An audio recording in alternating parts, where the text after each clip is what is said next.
Kabar duka datang dari Ketua DPR Puan Maharani. Ayah mertua meninggal dunia pada Jumat 2 Juni malam di Rumah Sakit Medistra, Jakarta.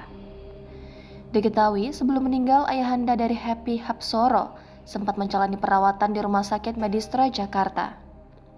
Kabar duka ini juga disampaikan langsung oleh Puan Maharani melalui story Instagram pribadinya @puanmaharani pada Sabtu 3 Juni.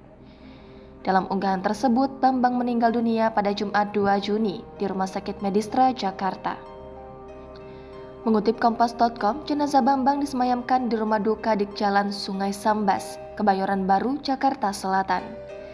Rencana jenazah Bambang rencananya akan dimakamkan di TPU Tanah Kusir, Jakarta pada Sabtu 3 Juni pukul 9.00 waktu Indonesia Barat. Sosok Bambang Sukmono Hadi. Bakal calon presiden dari PDI Ganjar Pranowo mengungkapkan sosok Bambang mertua Ketua DPP PDIP Puan Maharani. Awalnya ia menyampaikan ucapan bela sungkawa. Hal itu disampaikan Ganjar usai lari pagi dan sarapan pagi bersama warga di kota Cirebon, Jawa Barat pada Sabtu 3 Juni. Ganjar mengungkapkan dirinya mengenal Bambang sebagai sosok yang sangat baik. Saat Ganjar maju menjadi calon gubernur Jawa Tengah, Bambang memberikan dukungan. Selain itu, lanjut Ganjar, istri Bambang atau ibu mertua Puan Maharani merupakan kakak tingkat Ganjar di Universitas Gadjah Mada.